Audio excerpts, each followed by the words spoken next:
Kelompok yang sesat dalam masalah arsy ada dua.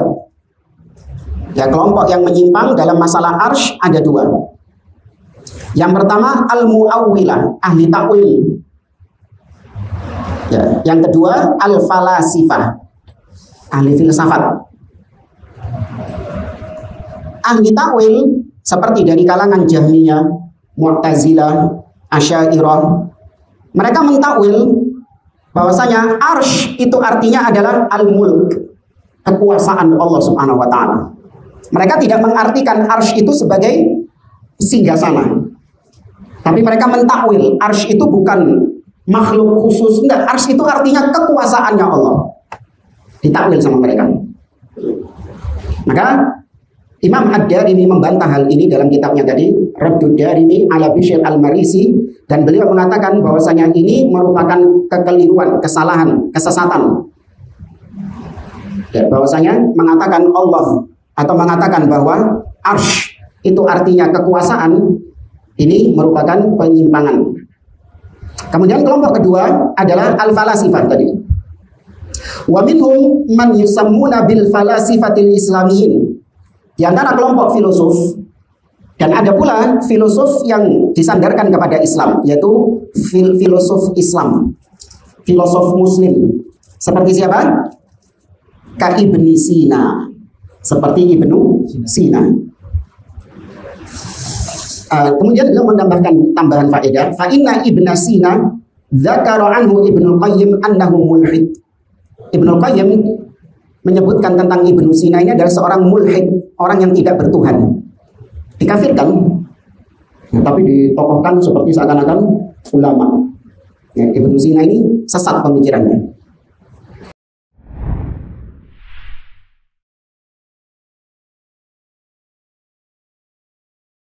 Ajma'a ahlus sunnah ala mumasatillahi li khalqi wa anna allaha yamassa khalqahu.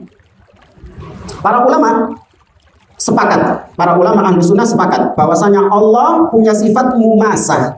Mumasah itu artinya bersentuhan dengan makhluknya. Ya, Allah punya sifat mumasah, bersentuhan dengan makhluknya. Hal ini ditetapkan oleh Imam Ad-Darimi dalam kitabnya Raddud Darimi ala Bishr al-Marisi.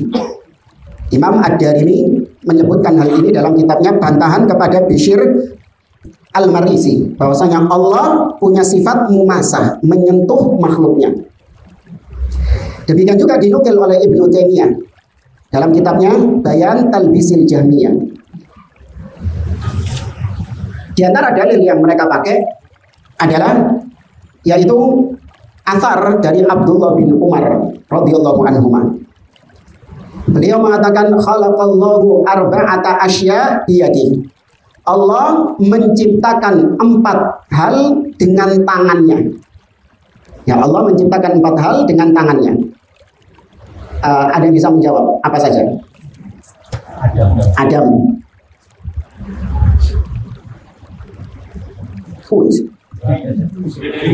Oh, bidadari. Apa lagi? Ini kita bahas ini apa? Arsy. Terus apa lagi? Hah? Kolam. Satu lagi apa? Kok iblis? Enggak. Yang keempat adalah Aden, yakni surga. Kata Abdullah bin Umar, Allah menciptakan 4 hal dengan tangannya. Yang pertama al-arsh, wal qalam, wa Aden. Ya, jannah, surga, Aden. Kemudian yang keempat wa Adam, dan Adam. Tsumma qala lisairil khalqi kun fayakun. Kemudian Allah berkata kepada selain 4 ini, yaitu semua makhluk, Allah ciptakan dengan apa? Kun. Ya, adapun yang diciptakan langsung dengan tangannya Allah 4 tadi. Adam, Arsh, Kolam, dan Aden. Ya, selain itu kita, ya, tadi mungkin bidadari, iblis, itu diciptakan dengan kun. Nah. Faidan aslul mumasa thabitatun bi athari sahabat wa bi kalimatin lis salaf wa bil ijma'. Maka Allah punya sifat menyentuh makhluk, menyentuh makhluknya, itu tetap dalilnya, sah dalilnya dari ucapan Abdullah bin Umar. Dan Abdullah bin Umar mengatakan seperti itu, nggak mungkin dari dirinya sendiri. Pasti itu informasi dari siapa? Dari Nabi SAW. Nggak mungkin sahabat berbicara tentang agama, apalagi kaitannya dengan akidah, itu dari hawa nafsunya. Nggak mungkin. Pasti itu mereka dapatkan dari Rasulullah SAW. Lakin ahlu sunnah ma'ithbatihim lil mumasa min haitsul jumlah idza dzakaru afradal af'al la yanassuna 'ala al mumasa wala 'adamil mumasa illa bidalil. Tapi ini masalah lebih jauh lagi ya. Meskipun kita menetapkan Allah punya sifat menyentuh, bisa menyentuh makhluknya, tapi ahlu sunnah tidak sembarangan menetapkan ini disentuh Allah, ini tidak disentuh Allah. Kecuali kalau ada apa ya? Dalil. Kayak tadi kita berani mengatakan bahwasanya surga, Aden, Adam, kolam Allah ciptakan dengan tangannya, berarti disentuh sama Allah. Adapun selain itu kita tawakuf. Kita nggak mengatakan menyentuh atau tidak menyentuh. Di antaranya arsy. Antum kalau ditanya Allah berada tinggi di atas arsy, menyentuh arsy atau tidak menyentuh arsy? Hah? Wallahu a'lam. Ya, nggak ada dalil khusus.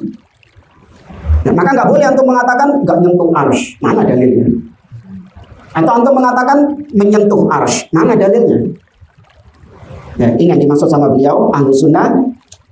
Meskipun mereka menetapkan Allah itu bisa menyentuh makhluknya, namun mereka tidak sembarangan menetapkan makhluk ini disentuh, makhluk ini tidak disentuh kecuali dengan dalil.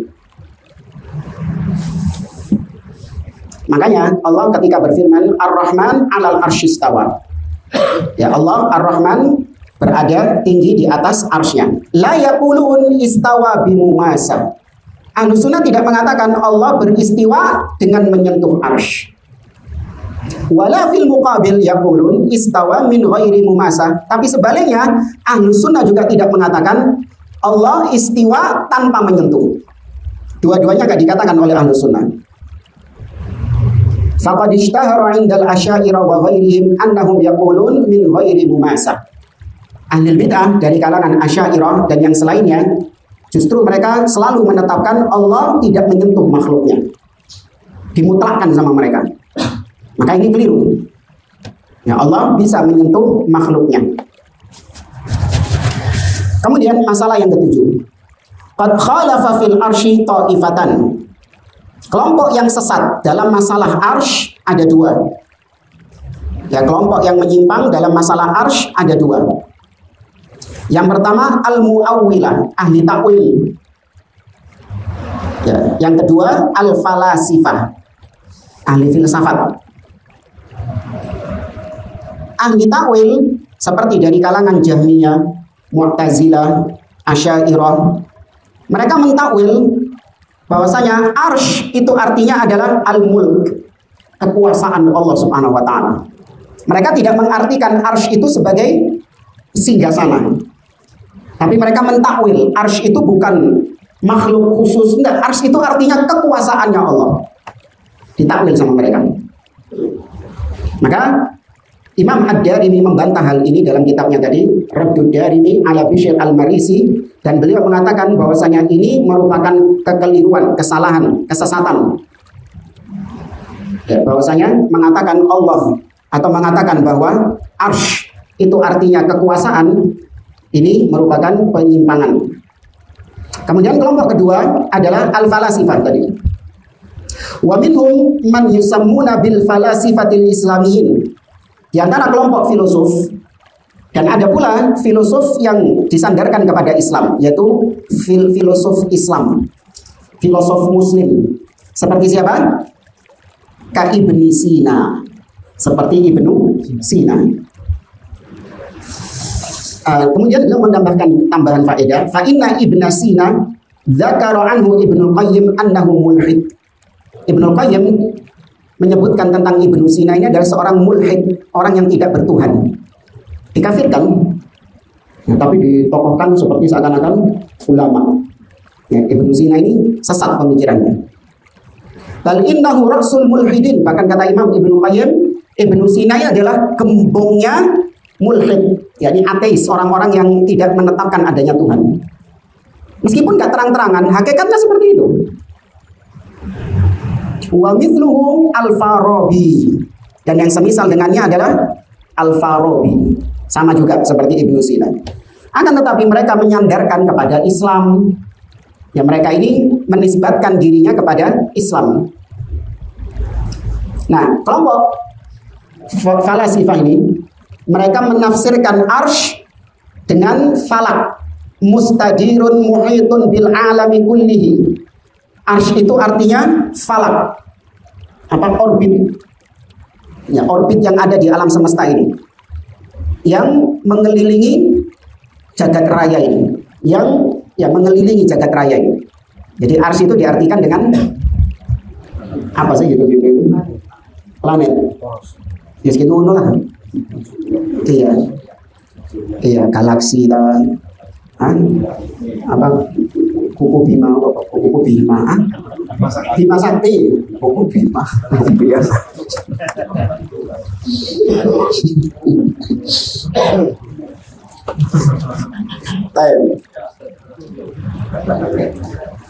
Maka ini adalah kesesatan kata beliau, karena Allah Subhanahu wa Ta'ala menyebutkan arsy itu berada di atas air. Arsy itu adalah atapnya surga. Bahwasanya arsy itu memiliki tiang-tiang. Arsy dipikul oleh malaikat. Itu semua membantah keyakinan kelompok falasifah tadi yang meyakini arsy itu adalah galaksi itu. Kemudian di tengah-tengah pembahasan tentang arsy, Imam At-Tahawi menyinggung tentang kursi. Ya, menyinggung tentang kursi. Wa qad dzakara al-kursi wallahu a'lam raddan ala ahli bidah alladzina ta'awwalu ma'nal kursi.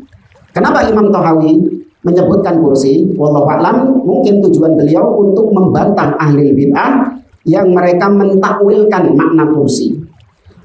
Ya, mentakwil makna kursi. Berkaitan dengan kursi, ada 3 masalah yang dibahas oleh beliau di sini. Masalah yang pertama, al-adillatul kursi, dalil-dalil tentang kursi. Allah Ta'ala, Allah berfirman, apa? Nggak mungkin tak hafal. Wasi'a kursiyuhu samawati wal ard. Yang kursi Allah luasnya meliputi langit dan bumi. Nabi menafsirkan fadlul kursi, ya, fadlul kursi ala samawati sab'a. Perbandingan kursi jika dibandingkan dengan langit ini, langit yang 7 lapis ini, itu kahal qatin mulqatin fi ardi falan. Seperti cincin yang dilemparkan di padang pasir yang luas. Ya, jadi langit itu seperti cincinnya, sedangkan padang pasirnya itu adalah arsy, kursi. Wa fadlul arsh alal kursi kafadli tilkal falan kafadli tilkal halqa alal ardi falan. Sedangkan perbandingan antara kursi dengan arsh itu sama seperti itu tadi. Jadi lebih besar apa? Sudah sepakat tadi, makhluk yang paling besar adalah arsh. Ya, arsh sama kursi lebih besar arsh. Walam yudhkaril kursi fil Qur'ani illa fi hadzal mawdi'. Dan tidak ada ayat yang menyebutkan tentang kursi kecuali di ayat kursi tadi. Ayat dari ono. Ada ayat lain di dalam Al-Qur'an yang menyebutkan tentang kursi. Tidak ada. Kalau arsy banyak. Tapi kalau kursi hanya disebutkan di ayat kursi. Wasi'a kursiyuhu samawati wal ard. Wa thabata 'inda ad-Darimi wal Baihaqi anna Ibnu Abbasin qala. Dan telah sahih sebuah athar yang diriwayatkan oleh Ad-Darimi dan juga oleh Al-Baihaqi, ucapan Abdullah bin Abbas bahwasanya kursi itu apa? Apa kursi kata Abdullah bin Abbas? Na'am mawdi'ul qadamain, tempat kedua telapak kaki Allah Subhanahu wa taala. Ya, dan itu ditetapkan bahwasanya Allah memiliki sifat al-qadam, yang memiliki sifat kaki. Sebagaimana juga dalam hadis riwayat Imam Muslim dari Anas bin Malik radhiyallahu taala anhu bahwasanya Kata Nabi SAW, la tazalu jahannam taqul. Neraka jahanam senantiasa berkata, hal min mazid. Apakah ada yang mau ditambah? Apakah ada tambahan? Neraka jahanam selalu berkata demikian. Ini seperti dalam surat Qaf. Kata Allah Subhanahu wa taala, yauma naqulu li jahannam halim talati wa taqulu hal min mazid. Kami berkata kepada neraka, apakah engkau sudah penuh? Maka neraka mengatakan hal min mazid, apakah ada tambahan? Jadi jahanam selalu mengatakan hal min mazid. Hatta yad'u fiha Rabbul Izzah tabaraka wa ta'ala qadamahu. Sampai Allah Rabbul Izzah itu meletakkan kakinya. Fataqul, sampai neraka mengatakan qad, ya cukup. Ya, ini sahih diriwayatkan oleh Imam Muslim. Ya, qattu wa izzatika wa yuzwa ba'daha ila ba'din, sampai akhirnya menyempit apa sesat neraka itu. Nah, dan maka ahlu sunnah menetapkan Allah Subhanahu wa taala memiliki al-qadam atau ar-rijl, kaki. Namun tidak boleh dibayangkan bagaimananya, dan tidak boleh ditanyakan bagaimananya, dan tidak boleh diserupakan dengan makhluk. Ahlu sunnah menetapkan apa adanya sesuai dengan apa yang ada di dalam dalil. Ya, itu tadi sahih diriwayatkan oleh Imam Muslim dalam sahihnya. Nah, ada masalah yang kedua. Rawah Ibnu Jarir an Ibni Abbas annahu qala al-kursi al-ilm. Imam Ibnu Jarir meriwayatkan dari Ibnu Abbas juga, al-kursi artinya ilmu. Kursi artinya ilmu.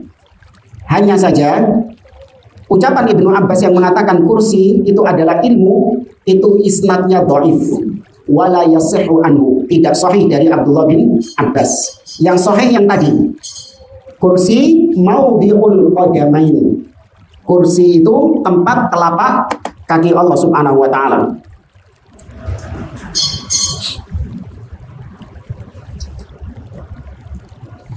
Kemudian para ulama menyebutkan seperti Ibnu Taimiyah, kemudian Imam Al-Asfahani, kemudian Imam Al-Ambari dan yang lainnya, bahwa anna man fassara al-kursi bil ilmi fahada huwa tafsirul Jahmiyah.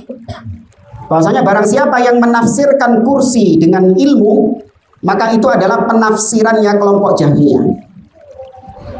Wa innamal ladzi ajma'a alaihi ahlus sunnah annal murada bil kursi maudhi'ul qadamain. Karena yang disepakati oleh para ulama ahlus sunnah, ya al-kursi itu maknanya adalah tadi kedua telapak kaki Allah Subhanahu wa taala. Kemudian beliau menyebutkan di antara alasan kenapa kok kursi nggak cocok diartikan dengan ilmu. Alasannya, baca saja ayat kursi itu. Allah mengatakan ya'lamu ma baina aydihim wa ma khalfahum wa la yuhituna bi'ilmihi wa la yuhituna bi syai'in min ilmihi illa bima syaa. Kata Allah, Allah mengetahui apa yang ada di depan mereka dan apa yang ada di belakang mereka. Dan mereka tidak mungkin bisa meliputi sesuatu dari ilmunya Allah. Ilmu sudah disebutkan. Maka berarti wasi'a kursiyyuhus samawati wal ard itu tidak berkaitan dengan ilmu. Kenapa? Ilmunya sudah disebutkan. Ngerti maksudnya? Jadi kalau kursi artinya juga ilmu, maka ada pengulangan berarti. Ya, ada tikrar, pengulangan. Dan ini nggak mungkin di dalam Al-Quran mengulangi sesuatu yang sudah disebutkan di satu redaksi yang sama. Kalau mungkin di ayat yang lain, iya. Tapi kalau satu kalimat yang sama diulangi dengan makna yang sama, itu nggak ada faedahnya. Apa faedahnya diulang-ulangi kayak gitu? Maka berarti menunjukkan kursi maknanya bukan ilmu. Ya, kursi berarti maknanya bukan ilmu.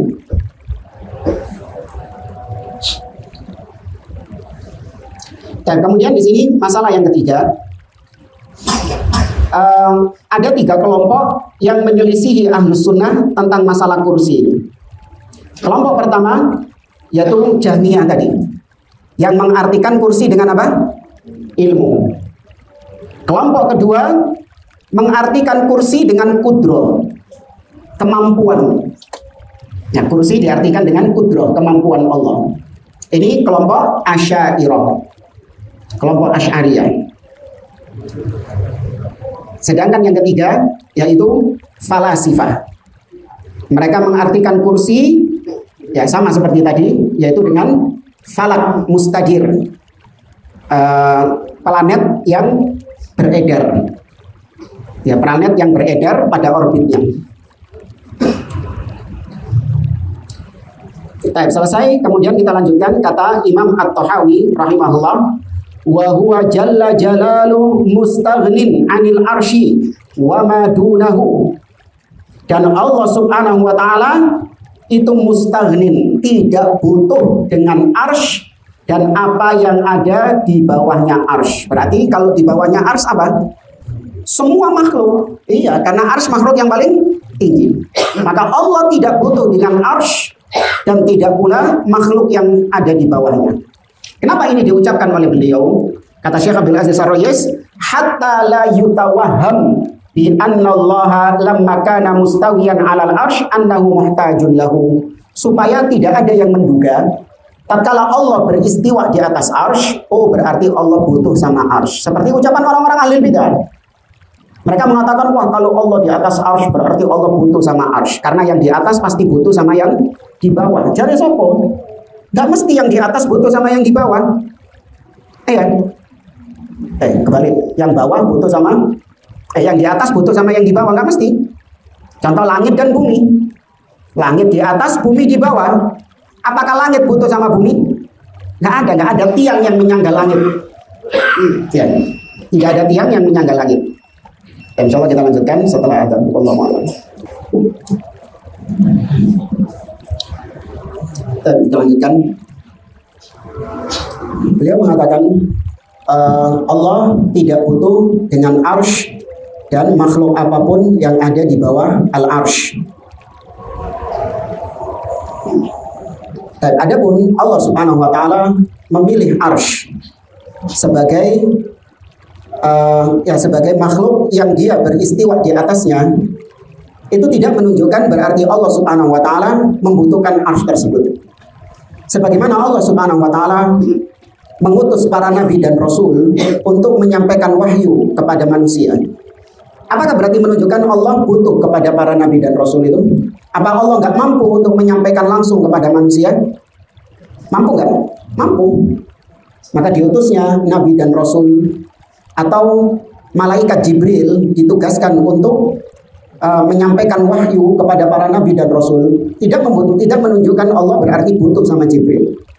Nah, Allah Subhanahu wa taala tidak butuh dengan makhluknya. Namun Allah melakukan itu semua, kita yakini pasti ada hikmah di balik itu. Dan kita nggak perlu tahu kenapa Allah begini, kenapa Allah kok begini. Kan Allah begitu, kan Allah harusnya begini, kok ngatur? Nanti ya. Allah itu kata Allah dalam surah Al-Anbiya, la yus'alu amma yaf'al wa hum yus'alun. Allah tidak boleh ditanya tentang apa yang dia perbuat. Allah fa'alun lima yurid. Allah berbuat apapun yang dia kehendaki. Dan semua perbuatan Allah itu baik. Pasti ada hikmah di dalamnya.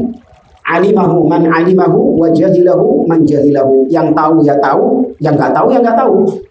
Ketidaktahuan kita tidak menunjukkan berarti tidak ada hikmahnya. Ya, jadi kalau kita nggak tahu kenapa Allah berbuat ini, hikmahnya apa Allah kok begini, hikmahnya apa Allah kok melakukan ini. Kalau kita nggak tahu, bukan berarti nggak ada hikmahnya. Ada hikmahnya, saking kita nggak tahu. Ya, maka demikian juga dengan Allah beristiwa di atas arsy. Allah nggak butuh dengan arsy. Sebelum arsy diciptakan, Allah di mana? Di atas, tetap di atas. Karena apa bedanya sifat ulu tinggi di atas dengan sifat arsy? Apa bedanya? Sifat ulu dengan sifat istiwa bedanya apa? Kalau ulu sifat apa? Dzatiyah. Ulu itu sifat dzatiyah. Apa sifat dzatiyah itu? Sifat yang selalu melekat pada Allah. Tidak pernah Allah absen dari sifat tersebut. Sedangkan istiwa itu sifat yang berkaitan dengan fi'liyah, kehendak Allah. Kapan Allah melakukannya, maka dia tersifati dengan itu. Ya, Allah istiwa ketika setelah menciptakan langit dan bumi. Inna rabbakumullahu alladzi khalaqas samawati wal arda fi sittati ayyam tsumma istawa 'alal arsy. Ya, beda dengan ulu. Kalau ulu tinggi, sifat di atas itu sejak azali. Nah, sejak azali Allah sudah tersifati dengan tinggi di atas.